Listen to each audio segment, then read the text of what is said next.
श्री कृष्णाय नमः। आपका मेरे चैनल पर हार्दिक स्वागत है। आज हम सुनने जा रहे हैं गर्भ गीता। यह वह दिव्य संवाद है जो हर माँ के गर्भ में पल रहे शिशु को संस्कार देता है। जैसे श्री कृष्ण ने अर्जुन को गीता सुनाकर जीवन का सत्य बताया, वैसे ही यह गर्भ गीता माँ को बताती है कि गर्भ में शिशु को कौन से विचार, कौन सी भावना और कौन सा वातावरण देना चाहिए। हे माँ, यह केवल शरीर का नहीं, आत्मा के निर्माण का समय है।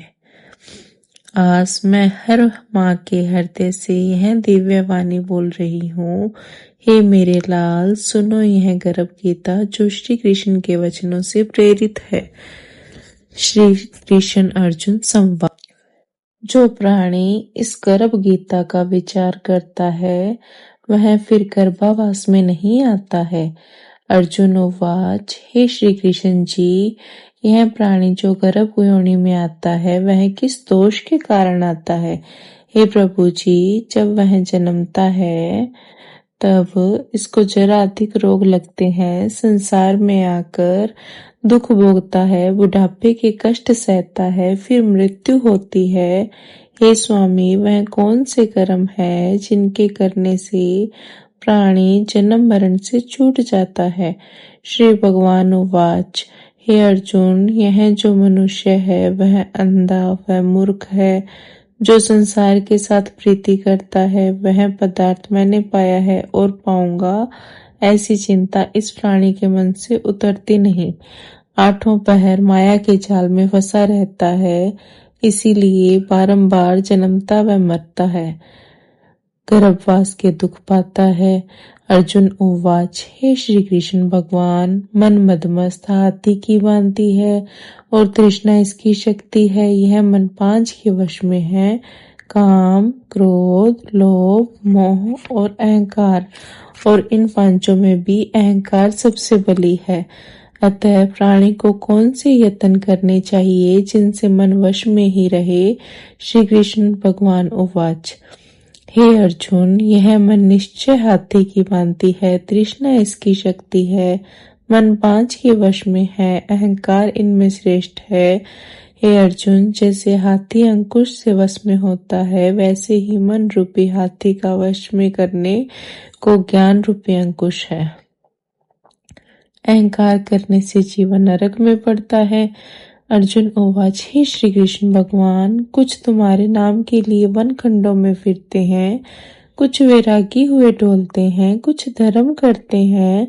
अतः इस विषय में कैसे पता चले कि जो वैष्णव है वे कौन है। श्री भगवान उवाच, हे अर्जुन, जो मेरे नाम के लिए वनों में फिरते हैं वे सन्यासी कहलाते हैं। वे सिर पर जटा बांधते हैं तथा भस्म लगाते हैं, उनमें भक्ति व प्रेम नहीं है, वे अहंकार से ग्रसित हैं, उनके लिए मेरा दर्शन दुर्लभ है। अर्जुन उवाच, हे श्री कृष्ण भगवान, वह कौन सा पाप है जिसके कारण किसी की स्त्री असमय मर जाती है, पुत्र मर जाते हैं, और किस पाप के कारण व्यक्ति नपुंसक हो जाता है। श्री भगवान उवाच, हे अर्जुन, जो किसी से कर्ज लेता है मगर देता नहीं, इस पाप से उसकी स्त्री मरती, और जो किसी की धरोहर को नहीं लौटाते उनके पुत्र मरते हैं। जो किसी की सहायता करने का वचन देकर भी समय पर सहायता ना करे वह नपुंसक होता है। ये बड़े पाप हैं। अर्जुन उवाच, हे कृपा निधान, किस पाप के कारण मनुष्य सदा रोगी रहता है, किस पाप के कारण वह गधे का जन्म पाता है, स्त्री तथा टट्टू का जन्म प्राणी को किस पाप से प्राप्त होता है। श्री भगवान उवाच, हे अर्जुन, जो मनुष्य कन्यादान का मूल्य लेते हैं अर्थात पुत्री को बेच देते हैं, वे सदा रोगी रहते हैं। जो विषय विकार के लिए मदिरा का पान करते हैं वे टट्टू का जन्म पाते हैं। जो झूठी गवाही देते हैं वे स्त्री का जन्म पाते हैं। जो रसोई बनाकर पहले संयम खा लेते हैं और बाद में परमेश्वर का अर्थ दान करते हैं वे बिल्ली और स्त्री का जन्म पाते हैं। जो मनुष्य झूठी वस्तु दान करते हैं वो भी स्त्री का जन्म लेते हैं। अर्जुन उवाच, हे श्री कृष्ण भगवान, इस संसार में जिन मनुष्यों को आपने धन धान्य दिया है उन्होंने कौन सा पुण्य किया है, और जिन मनुष्यों को आपने उत्तम वाहन दिए हैं उन्होंने कौन से पुण्य किए हैं। श्री भगवान उवाच, हे अर्जुन, जिन्होंने स्वर्ण दान दिया है उनको उत्तम वाहन मिलते हैं, और जो परमेश्वर निमित्त कन्या दान करते हैं वे उत्तम पुरुष का जन्म पाते हैं। अर्जुन उवाच, हे भगवान, जिन पुरुषों के को आपने सर्वांग सुंदर देह दी उन्होंने कौन सा पुण्य किया है। किस घर की संपत्ति है, किसी घर संपत्ति है, कोई विद्वान है, उन्होंने कौन सा पुण्य किया है। कोई कुरूप, संपत्तिहीन व अज्ञानी क्यों है।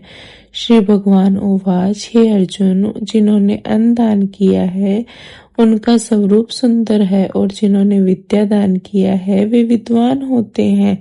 जिन्होंने संतों की सेवा की है वे धनवान व पुत्रवान होते हैं। अर्जुन उवाच, हे भगवान, प्राणी धन और सांसारिक स्त्री सुख आदि सुखों के प्रति मोह क्यों रखता है।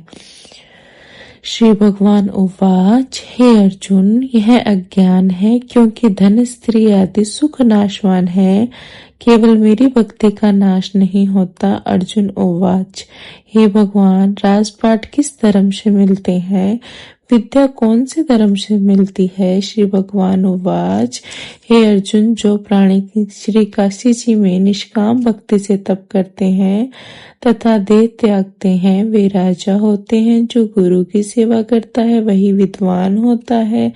अर्जुन उवाच, हे भगवान, किसी व्यक्ति को धन अचानक बिना परिश्रम के मिलता है तो कोई उसे सारी उम्र एकत्रित नहीं कर पाता, और कुछ लोग रोग रहित होते हैं, अतः उन्होंने कौन से पुण्य किए होते हैं। श्री भगवान उवाच, हे अर्जुन, जिन्होंने गुप्त दान किया है उनको धन अनायास ही मिल जाता है। जिन्होंने परमेश्वर का कार्य और पराया कार्य संवारा है वे रोग से रहित होते हैं। अर्जुन उवाच, हे भगवान, किस पाप के कारण प्राणी अम्ली होते हैं और किस पाप से कुष्ठी होते हैं। श्री भगवान उवाच, हे अर्जुन, जो अपने गुरु की स्त्री से गमन करते हैं वे अम्ली होते हैं, और गुरु से विद्यादान पाकर जो कृतघ्न नहीं हो पाते वे गूंगे होते हैं। जिन्होंने कुकर्म किए हैं वे कुष्ठी होते हैं।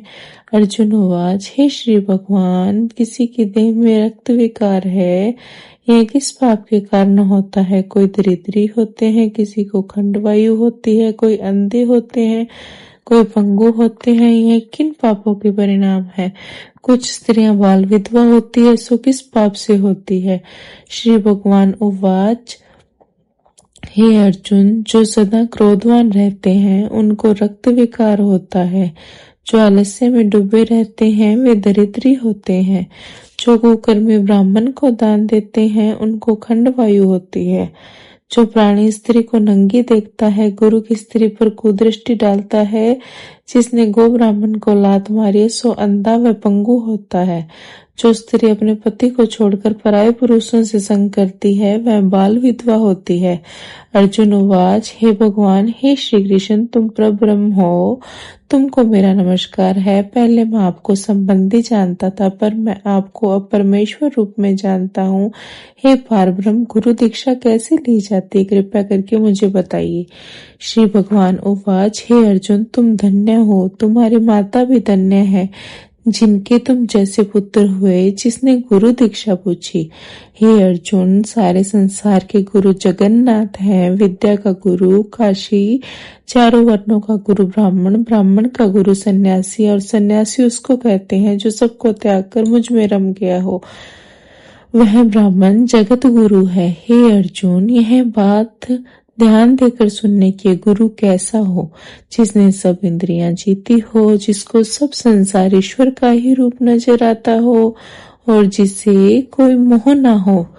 ऐसा गुरु जो परमेश्वर को जानने वाला हो, प्राणी गुरु रूप में उसे ग्रहण करे, उसकी पूजा सब तरह से करे। हे अर्जुन, जो गुरु का भगत है सो मेरा भगत है। जो प्राणी गुरु सम्मुख होकर मेरा भजन करते हैं उनका भजन करना सुफल है। जो प्राणी गुरु से विमुख है उनको सप्तग्राम मार्ग का पाप है। गुरु से विमुख प्राणी का दर्शन नहीं करना चाहिए। जो गृहस्थ गुरु से विमुख हो वह चांडाल के समान है। जिस जगह मदिरा का भांड हो उस स्थान का गंगा जल भी अपवित्र होता है। इसी तरह गुरु से विमुख का भजन भी अपवित्र होता है। उसके हाथ का भोग देवता भी नहीं लेते। उसके सर्व कर्म निष्फल है। कुकर, सूकर, गधर्व, काक इन सब योनियों से सर्प की बड़ी खोटी योनि है। इन सब से भी वह मनुष्य खोटा है जो गुरु नहीं बनाता। गुरु के बिना गति नहीं होती। गुरुहीन प्राणी अवश्य ही नरक को जाएगा। हे अर्जुन, जैसे चारों वर्णों को मेरी भक्ति करना अनिवार्य है वैसे ही गुरु बनाकर उसकी भक्ति करना मेरी सेवा करने योग्य है। जैसे सब नदियों में गंगा श्रेष्ठ है, सब व्रतों में एकादशी का व्रत श्रेष्ठ है, वैसे ही हे अर्जुन सब सेवाओं में गुरु की सेवा उत्तम है। गुरु दीक्षा के बिना प्राणी पशु योनि पाता है। गुरु सेवा अश्वमेध यज्ञ से भी अधिक फलदायी है। अर्जुन उवाच, हे श्री कृष्ण जी, गुरु दीक्षा क्या है? श्री भगवान उवाच, हे अर्जुन, तुम्हारा जन्म धन्य है जो तुमने यह प्रश्न किया। गुरु दीक्षा 2 अक्षर है। हरि नाम इन अक्षरों को गुरु कहता है। यह चारों वर्णों को जपना श्रेष्ठ है। हे अर्जुन, जो गुरु की सेवा करता है वह मेरी सेवा करता है। मैं उससे प्रसन्न रहता हूँ। ऐसा मनुष्य 84 योनियों से छूट जाता है। जन्म मरण से रहित नरक नहीं भोगता। जो प्राणी गुरु की सेवा नहीं करता वह 3.5 करोड़ वर्ष तक नरक भोगता है। जो गुरु की सेवा करता है उसको कई अश्वमेध के पुण्य का फल मिलता है। हे अर्जुन, जो प्राणी हमारे तुम्हारे संवाद को पढ़ेंगे और सुनाएंगे वे गर्भ के दुख से बचेंगे। उनकी 84 योनि जन्म मरण कट जाएगी। इसी कारण इस पाठ का नाम श्री गर्भ गीता है। श्री कृष्ण भगवान के मुख से इसे अर्जुन ने श्रवण किया। गुरु दीक्षा लेना उत्तम कर्म है। उसका फल यह है कि नरक की 84 से जीव बचा रहता है। भगवान श्री कृष्ण प्रसन्न रहते हैं। इति श्री गर्भ गीता। हे परमेश्वर, इस गर्भ को अपने आशीर्वाद से भर दो। हर माँ को वह शक्ति दो कि वह अपने शिशु को दिव्यता के संस्कार दे सके। हे श्री कृष्ण, जैसे तूने अर्जुन को मार्ग दिखाया वैसे ही हर माँ को जीवन का ज्ञान दे। जय श्री कृष्ण। जय माता जी। जय गर्भ गीता। यदि आपको हमारी वीडियो अच्छी लगी हो तो चैनल को लाइक, सब्सक्राइब करें।